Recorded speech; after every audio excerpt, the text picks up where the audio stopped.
Hello guys and welcome to another smoke tutorial. In today's video I'm gonna show you how to smoke connector on A side on Cobblestone. First, position yourself into this corner. Then aim at this corner, at the height of that corner. Walk forward and throw the smoke.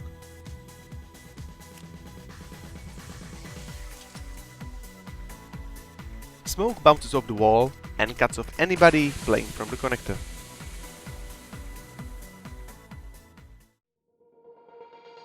Thank you guys for watching. If you enjoyed the video, leave a like or a comment.